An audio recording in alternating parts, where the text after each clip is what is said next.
Hello friend, आपका स्वागत है मेरे चैनल इंडिया क्रिएटिव कुकिंग में। आज हम जा रहे हैं एक आलू से बहुत ही क्रंची और टेस्टी सा नाश्ता बनाने। अगर आप ये नाश्ता बनाते हैं तो आपको समोसा, कचौड़ी, पकौड़ी तीनों का ही टेस्ट इसमें मिलेगा। आप इस नाश्ते को बचे हुए आटे से भी बना सकते हैं। तो चलिए फ्रेंड, देख लेते हैं कि कैसे बनाना है। यहाँ पे हमने एक बड़ा सा बाउल ले लिया, इसमें 1 कटोरी गेहूं का आटा डालेंगे। थोड़ा सा इसमें हमने नमक डाला है, आधा छोटा चम्मच अजवाइन डालेंगे। हाथों से अच्छे से क्रश करके डालना है, इससे नाश्ते में बहुत ही अच्छा टेस्ट आता है। सभी चीज डालने के बाद अब हम इसे आटे में अच्छे से मिक्स कर लेना है और इसे मिक्स करने के बाद अब इसमें हम पानी डालेंगे और इसमें अच्छे से देखिए इसे सान लेना है। जैसे कि हम रोटी के लिए आटे को गूंथते हैं, बिल्कुल उसी तरह से हमने आटे को गूंथ के तैयार कर लिया है। अगर आपके घर में शाम का आटा या सुबह का आटा बच जाता है तो आप इस नाश्ते को उस आटे से भी बना सकते हैं। तो चलिए अब इसे ढक के रख देते हैं ताकि ये और भी ज्यादा सॉफ्ट हो जाए और आगे की तैयारी कर लेते हैं। यहाँ पे एक बाउल में हमने मीडियम साइज का उबला हुआ आलू ले लिया है। आलू को हमने अच्छे से ठंडे करके छील के लिया है। एक मीडियम साइज का ग्रेटर लेना है और आलू को अच्छे से ग्रेट कर लेंगे। इसमें बिल्कुल भी लम्स नहीं रहने चाहिए। आप चाहें तो इसे किसी कटोरी से या गिलास से अच्छे से मैश करके भी ले सकते हैं या फिर इस तरह से ग्रेट करके ले सकते हैं। तो देखिए फ्रेंड, हमने एक आलू को अच्छे से ग्रेट कर लिया है। अब इसमें डालेंगे आधा छोटा चम्मच जीरा डाल लेना है, 2 बारीक कटी हुई हरी मिर्च डालेंगे, एक मीडियम साइज के प्याज को हमने बारीक काट के डाल लिया है, 1 चम्मच धनिया पाउडर डालेंगे, आधा छोटा चम्मच लाल मिर्च पाउडर डालनी है। मिर्च आप अपने अनुसार ले सकते हैं, आपको कम तीखा खाना है या ज्यादा तीखा। 1 चम्मच सफेद वाला तिल डालेंगे, आधा छोटा चम्मच गरम मसाला पाउडर डालेंगे और स्वाद के अनुसार हमें इसमें नमक डाल लेना है। थोड़ा सा बारीक कटा हुआ हरा धनिया डाल लेना है और सभी चीज डालने के बाद अब इसे अच्छे से आलू में मिक्स कर लेना है। आप इसमें अपनी पसंद के मसाले ऐड कर सकते हैं, जो ना पसंद हो उसे स्किप भी कर सकते हैं। एक बार आप नाश्ते को इस तरह से बनाएंगे तो इसे बार बार खाना चाहेंगे। ये खाने में बहुत ही ज़्यादा टेस्टी होता है। तो देखिए फ्रेंड, हमने सभी आलू में अच्छे से मसालों को मिक्स कर लिया है। तो चलिए आलू को रखते हैं साइड में। अब अपने आटे की डो को देख लेते हैं। आटे के डो को हाथों से अच्छे से एक बार इस तरह से मसल लेना है ताकि ये और भी ज़्यादा देखिए सॉफ्ट हो चुका है। अब इसकी हम लोइयाँ काट लेते हैं। तो मैं इसकी एक बड़ी सी लोई बना रही हूँ और जो बाकी का बचा हुआ आटा है उसकी हमें 2 लोइयाँ बना लेनी है। कुल मैंने यहाँ पे 3 लोइयाँ बना के तैयार की है। एक लोई को सूखे आटे में लपेटेंगे और अब इसे हम बेल लेते हैं। इसे ना तो ज़्यादा मोटा बेलना है ना तो ज़्यादा पतला, इसे हम मीडियम बेलेंगे जैसे कि रोटी को बेलते हैं। रोटी से बड़ा ही हमें इसे रखना है। हमने यहाँ पे एक बड़ी सी रोटी को बना के तैयार कर लिया है। अब हम ले रहे हैं यहाँ पे हरी चटनी। तो 1 चम्मच भर के हम इसमें चटनी डालेंगे और इसे पूरी रोटी में अच्छे से हमें लगा लेना है। हरी चटनी में मैंने 4 से 5 लहसुन की कलियाँ, 2 हरी मिर्च और थोड़ी सी धनिया नमक डाल के इसे अच्छे से पीस लिया है। तो हमने पूरे रोटी में इसे लगा लिया है अच्छे से। अब यहाँ पे हमने जो आलू की स्टफिंग बना के तैयार की थी उसे ले लेते हैं और रोटी के ऊपर रखेंगे। एक कांटे वाली हमने चम्मच ली है और इसे पूरे में अच्छे से हमें फैला लेना है। स्टफिंग को अच्छे से लगाने के बाद अब हमने दूसरी रोटी को लिया है और इसके ऊपर रखेंगे और हल्के हल्के हाथों से देखिए इस तरह से दबा देना है। अब हमने यहाँ पे 1 चम्मच टमाटो सॉस लिया है।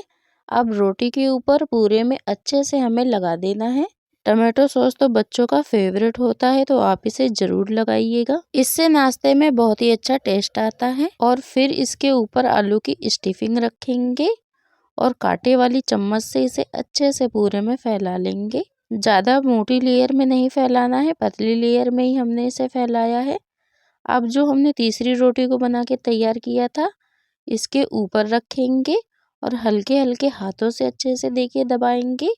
अब जो इसके साइड के कोने हैं उसको हमें इस तरह से देखिए हल्के हल्के से मोड़ते जाना है ताकि हमारा आलू कहीं से भी ना निकले और हाथों से इसे अच्छे से इस तरह से दबा लेना है, देखिए हल्के हल्के हाथों से।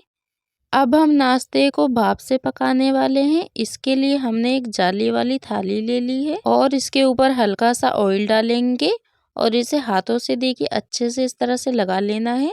इससे हमारा नाश्ता बहुत ही आसानी से निकल जाएगा और थाली में चिपकेगा नहीं। अब हम इस रोटी को ले लेते हैं और जाली वाली थाली में हमें इसे रख देना है। तो चलिए अब देख लेते हैं कि इसे कैसे पकाना है। तो गैस पे हमने पतीले में पानी रख लिया है।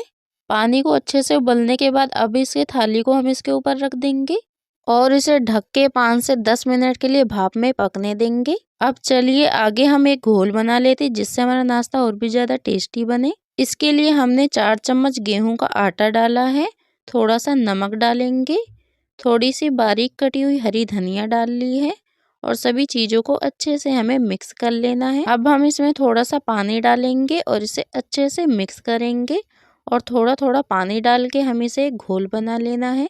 तो देखिए हमने ज़्यादा गाढ़ा घोल नहीं बनाया, बिल्कुल फीका ही घोल बनाया है। तो चलिए अब अपने नाश्ते को देख लेते हैं। नाश्ते को भाप में पकते हुए 10 मिनट का टाइम हो चुका है और ये बहुत ही अच्छे से देखिए पक चुका है। तो चलिए अब इसे निकाल लेते हैं और गैस का फ्लेम कर देते हैं बंद। तो देखिए हमने इसे अच्छे से ठंडा कर लिया है, तभी नाश्ते को निकालना है। अगर आप इसे गरम गरम में निकालते हैं तो ये फट जाएगा, इसलिए इसे ठंडा करके ही निकालिएगा। अब हमने इसे एक चकले में रख लिया है, आप चाहें तो इसे थाली में भी इस तरह से रख सकते हैं। तो चलिए अब इसे काट लेते हैं। इसे काटने के लिए मैंने यहाँ पे चाकू लिया है, आप चाहें तो कटर भी ले सकते हैं। तो देखिए मैं इसे पिज्जा शेप में काट रही हूँ, आप चाहें तो इसे किसी और भी शेप में काट के तैयार कर सकते हैं। और देखिए ये बहुत ही आसानी से कट जाता है। तो लीजिए हमारा नाश्ता हो चुका है बनके तैयार। आप चाहें तो इसे ऐसे भी खा सकते हैं क्योंकि हमने इसे भाप में पका लिया है। आप इसे बिना ऑयल के भी इस तरह से खा सकते हैं, ये बहुत ही टेस्टी लगेगा। लेकिन हम इसे थोड़ा सा और चटपटा बनाने वाले हैं जिससे इसका टेस्ट और भी ज्यादा बढ़ जाए। तो देखिए हमने सभी नाश्ते को एक अलग प्लेट में निकाल लिया है। अब जो हमने आटे का घोल बनाया है उसे ले लेते हैं। इसे अच्छे से एक बार चम्मच से इस तरह से मिक्स कर लेना है। अब हम एक पीस को इस तरह से लेंगे और इसमें अच्छे से डिप करेंगे। एक कांटे वाली चम्मच ली है हमने। तो देखिए इस तरह से हमें इसे निकाल लेना है। हमने इस पीस को घोल में अच्छे से मिक्स कर लिया है।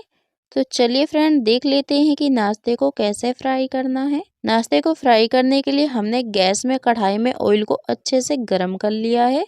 गैस का फ्लेम हमें मीडियम रखना है और सभी नाश्ते को अब इसमें हम डाल देते हैं। जितना भी नाश्ता आएगा इसमें उतना ही डालना है हमें। अब एक चम्मच से इसके ऊपर भी ऑयल को अच्छे से हमें डाल देना है। नाश्ते को हमें एकदम से नहीं पलटना है, हमने इसे 2 मिनट के बाद ही पलटा है नाश्ते को। और दूसरी तरफ से अब इसे हम गोल्डन फ्राई कर लेते हैं। इस नाश्ते को फ्राई करने में ज़्यादा टाइम नहीं लगता, बहुत ही जल्दी ये फ्राई हो जाते हैं। तो आप देख सकते हैं कि इसमें कितना ही अच्छा कलर आ चुका है। बिल्कुल इसी तरह से हमें इसे गोल्डन फ्राई करना है। तो चलिए अब इस नाश्ते को निकाल लेते हैं। इसके लिए हमने यहाँ पे एक छन्नी ले ली है। अब सभी नाश्ते को छन्नी के ऊपर डाल देते हैं ताकि जो भी एक्स्ट्रा ऑयल होगा वो निकल जाएगा। ये नाश्ता ज़्यादा ऑयली नहीं बनता है क्योंकि हमने इसे गेहूं के आटे से बनाया है। इसी तरह से हमने सभी नाश्ते को फ्राई करके कर लिया है तैयार। आप देख सकते हैं कि देखने में कितना ही अच्छा लग रहा है, उससे भी ज्यादा ये खाने में बहुत ही टेस्टी है। अब आप इसे चटनी के साथ या फिर चाय के साथ या फिर इसे ऐसे भी खाइए, ये खाने में बहुत ही टेस्टी लगता है। ये नाश्ता सबको ही बहुत ही ज्यादा पसंद आएगा, तो जरूर ट्राई कीजिए। आज हम बनाने जा रहे हैं बिल्कुल न्यू नाश्ता। खाने में ये बहुत ही ज्यादा क्रंची और टेस्टी लगता है। अगर आपके घर में मेहमान आए हैं तो आप इस नाश्ते को बना सकते हैं। ये नाश्ता सबको बहुत ही ज्यादा पसंद आएगा। अगर आपको नाश्ते की रेसिपी पसंद आती है तो वीडियो को एक लाइक जरूर कीजिएगा। चैनल पे नए हैं तो प्लीज सब्सक्राइब माई चैनल। तो चलिए फ्रेंड देख लेते हैं कि ये नाश्ता कैसे बनाना है। इस नाश्ते को बनाने के लिए हमने गैस पे कढ़ाई को रख लिया है। इसमें डालेंगे 1 चम्मच ऑयल। जब हमारा ऑयल अच्छे से गर्म हो जाएगा तब हम इसमें डालेंगे आधा छोटा चम्मच जीरा, 2 बारीक कटी हुई हरी मिर्च डाल लेंगे। दोनों चीजों को अच्छे से मिक्स कर लेना है हमें और इसे 1 मिनट तक अच्छे से चटकने देंगे। जब दोनों चीज अच्छे से चटक जाएगी तब हम इसमें डालेंगे प्याज। तो यहाँ पे हमने एक मीडियम साइज के प्याज को बारीक काट के डाल लिया है। प्याज को हमें हल्का लाल कर लेना है। इसे लाल करने के बाद हम डालेंगे 1 चम्मच धनिया पाउडर, आधा छोटा चम्मच गरम मसाला पाउडर, आधा चम्मच लाल मिर्च पाउडर डालेंगे। थोड़ा सा हम इसमें हल्दी डालेंगे और सभी मसालों को अच्छे से हमें इस तरह से मिक्स कर लेना है। मसालों में हमें पानी नहीं डालना है, ऐसे ही हम इसे पकाएंगे। अब हमने यहाँ पे 2 मीडियम साइज के उबले हुए आलू को अच्छे से ग्रेट करके लिया है। आप चाहें तो इसे अच्छे से मैश करके भी ले सकते हैं। अब हमें इसमें स्वाद के अनुसार नमक डाल लेना है और आलू में अच्छे से मिक्स कर लेना है और सभी चीज को अच्छे से 3 से 4 मिनट के लिए पका लेना है। आप इसमें अपनी पसंद के मसाले ऐड कर सकते हैं। सभी चीजों को 3 से 4 मिनट के लिए पकाने के बाद अब हमने इसमें डाला बारीक कटी हुई हरी धनिया डाल लेनी है और हरी धनिया को हम आलू में अच्छे से मिक्स कर लेना है। आलू की स्टफिंग हो चुकी है बनके तैयार। तो चलिए अब इसे एक प्लेट में या कटोरी में निकाल लेना है और ठंडा होने के लिए छोड़ देना है। अब हमने कढ़ाई को खाली कर लिया है। इसमें डालेंगे 1 चम्मच ऑयल। जब ऑयल गर्म हो जाएगा तब हम इसमें डालेंगे आधा छोटा चम्मच जीरा डाल लेना है। जीरा चटकने के बाद हमने इसमें डाला बारीक कटी हुई हरी धनिया डाल लेनी है और इसे अच्छे से इस तरह से मिक्स कर लेना है और 1 मिनट तक इसे ऐसे ही पकाएंगे। अब इसमें हम डालेंगे 1 गिलास पानी डाला है हमने।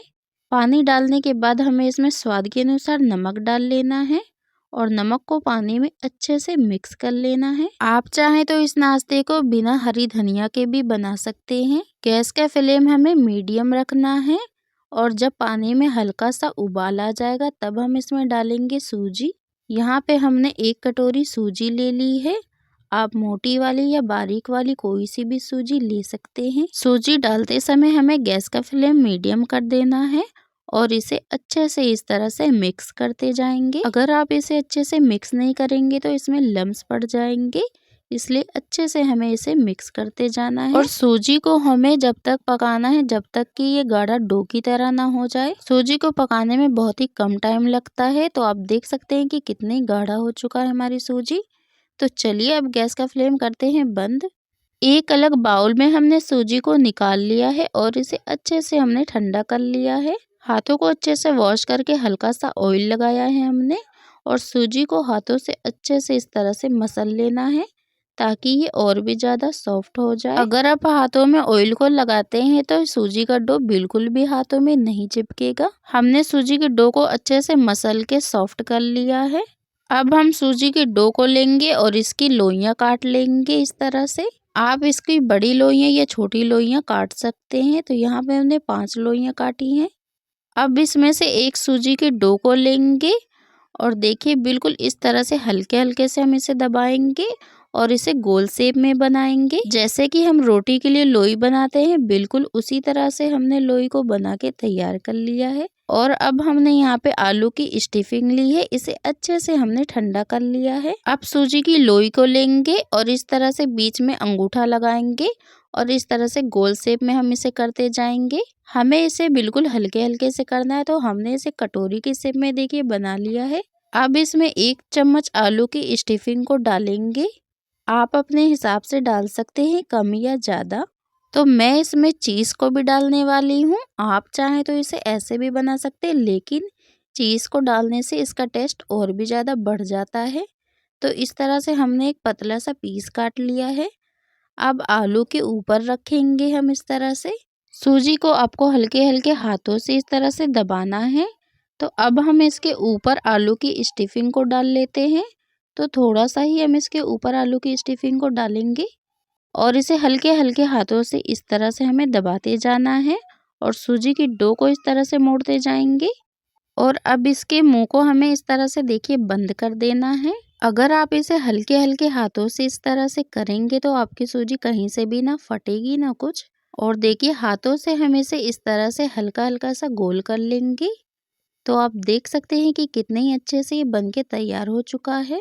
अगर ये कहीं से हल्के हल्के से फटते भी है तो आप इसे हाथों से बिल्कुल कर दीजिए, हल्का हल्का सा दबा दीजिए। तो लीजिए हमारा एक नाश्ता हो चुका है बनके तैयार। तो चलिए देख लेते हैं इसमें डिजाइन कैसे डालना है। इसमें डिजाइन डालने के लिए हमने ले लिया यहाँ पे एक चिमटी। अगर आपके पास इस तरह की चिमटी नहीं है तो आप किसी सीख से या माचिस की तिल्ली से इस तरह से डिजाइन डाल सकते हैं। तो देखिए हमने पहले सीधे इस तरह से देखिए हल्का हल्का से दबाते हुए हम बना रहे हैं डिजाइन और बिल्कुल इसी तरह से हमें पूरे में डिजाइन बना लेना है।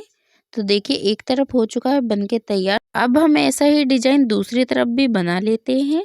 तो हम पहले यहाँ पे देखिए बिल्कुल सीधे सीधे हल्के हल्के से दबाते हुए इस तरह से डिजाइन बना रहे हैं और इसकी दूसरी तरफ भी हमने बना लिया है। अब जो बीच में जगह बची हुई है उसमें भी इस तरह से हमें बना लेना है। डिजाइन को हमने बिल्कुल हल्के हल्के हाथों से देखिए दबा के बनाया है। तो लीजिए हमारा डिजाइन हो चुका है बनके तैयार। बिल्कुल इसी तरह से हमने सभी नाश्ते को कर लिया है बना के तैयार। अगर आपको कुछ और भी डिजाइन पसंद हो तो आप इसे दूसरे डिजाइन से भी बना सकते हैं या फिर इसे सिंपल भी रख सकते हैं। तो चलिए अब देख लेते हैं इसे कैसे फ्राई करना है। गैस पे हमने कढ़ाई में ऑयल को अच्छे से गरम कर लिया है। अब गरम गरम ऑयल में नाश्ते को डाल लेना है। गैस का फ्लेम हमें हाई रखना है। हाई फ्लेम पे हम इसे हल्का गोल्डन फ्राई करेंगे। नाश्ते को हमें एकदम से नहीं पलटना है, हमने इसे 2 मिनट के बाद ही पलटा है और दूसरी तरफ से भी इसे हल्का गोल्डन फ्राई करना है। बस ऐसे ही नाश्ते को अलट पलट के हम फ्राई करेंगे जब तक कि इसमें अच्छा सा कलर ना आ जाए। इस नाश्ते को आपको हाई फ्लेम पे ही फ्राई करना है, लो फ्लेम पे नहीं करना है। इससे ये बहुत ही ज्यादा क्रिस्पी और टेस्टी बन के तैयार होगा। देखिए इसमें कितना ही अच्छा कलर आ चुका है नाश्ते में। तो चलिए अब सभी नाश्तों को हम निकाल लेते हैं। नाश्ते को फ्राई करने में हमें बस 4 से 5 मिनट का ही टाइम लगा है और बाकी का बचा हुआ नाश्ता हमने बिल्कुल इसी तरह से फ्राई करके तैयार कर लिया तो लीजिए फ्रेंड हमारा सभी नाश्ता हो चुका है बनके एकदम तैयार। अब आप इस नाश्ते को किसी चटनी के साथ या टमाटो सॉस के साथ या फिर इस नाश्ते को ऐसे खाइए, ये बहुत ही टेस्टी लगेगा। फ्रेंड ये आपको नाश्ते की रेसिपी जरूर पसंद आएगी तो एक बार आप इसे जरूर ट्राई कीजिएगा। फ्रेंड अगर आपको हमारी नाश्ते की रेसिपी जरा सी पसंद आई है तो वीडियो को लाइक करें, कमेंट करें, शेयर करें। अगर आप मेरे चैनल पर नए तो प्लीज़ सब्सक्राइब माई चैनल ऐसी रेसिपी से जुड़ी वीडियो देखने के लिए। तो चलिए फ्रेंड आपसे मिलते एक नई रेसिपी के साथ।